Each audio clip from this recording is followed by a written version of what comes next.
ঢাকা মেডিকেলের ডাস্টবিনে প্রায় নবজাতক বাচ্চা পাওয়া যায়, পত্রিকায় আসে, হয় জীবিত নয় মৃত।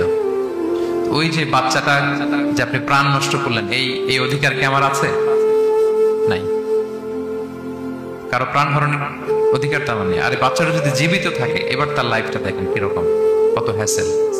তার কোনো হিস্ট্রি নাই, তার হিস্ট্রি ইজ মিসিং। তার বাবা নাই, তার মা নাই। আমাদের প্রত্যেকের বাবা মা আছে, আমাদের একটা জেনেটিক্যাল ইনহেরিটেন্স আছে। আমার 14 পুরুষের জেনেটিক্যাল অ্যাট্রিবিউটস নিয়ে আমি বড় হয়েছি, আমার হিস্ট্রি আছে। তার হিস্ট্রি মিসিং। আর ইসলাম লিনিয়েজ মানে বংশকে প্রিজার্ভ করাকে খুব গুরুত্ব দেয়, এটা জরুরি। আমি একটা মেয়েকে বিয়ে করবো, ওর বাবাকে দাদাকে না জানলে আমি কিভাবে বুঝবো যে তার হিস্ট্রি কি? একটা ছেলেকে কেউ বিয়ে করবে, তার বাপ দাদা 14 পুরুষ হিস্ট্রি না জানলে তার গ্রাম নাই, তার নাম নাই, তার পরিচয় নাই। তো এই জন্য ব্যাপারটা যত সহজে আমরা বলি যে লিভ টুগেদার করলে অন্যের সমস্যা কি? মিউচুয়াল কনসেন্ট তো আছে, পারস্পরিক সম্মতির ভিত্তিতে রিলেশন হলে সমস্যা কোথায়? এইখানে সমস্যা। লিনিয়েজ প্রিজার্ভ করা যায় না, তার রাইটস ভায়োলেট হয়। ছোট্ট ছেলে মেয়েরা তাদের মায়ের আদর পাবে, বাবার আদর পাবে, এটা তার অধিকার না?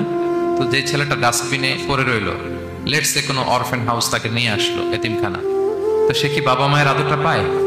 এই ছোট্ট ছেলে নিজের জামা নিজে ধোয়, নিজের কাপড় চোপড় নিজে গোছায়, তার বাবা নাই মা নাই। সে বাইরে বেরোলে দেখে অন্যান্য বাচ্চাদেরকে মা বাবা কত আদর করে, তার হিস্ট্রি সে জানে না। কত বড় অপরাধ আপনি করছেন দেখছেন? এই জন্য বিবাহ বহির্ভূত সকল সম্পর্ককে ইসলাম হারাম ঘোষণা করে। বিয়েকে ইসলাম বৈধ করেছে।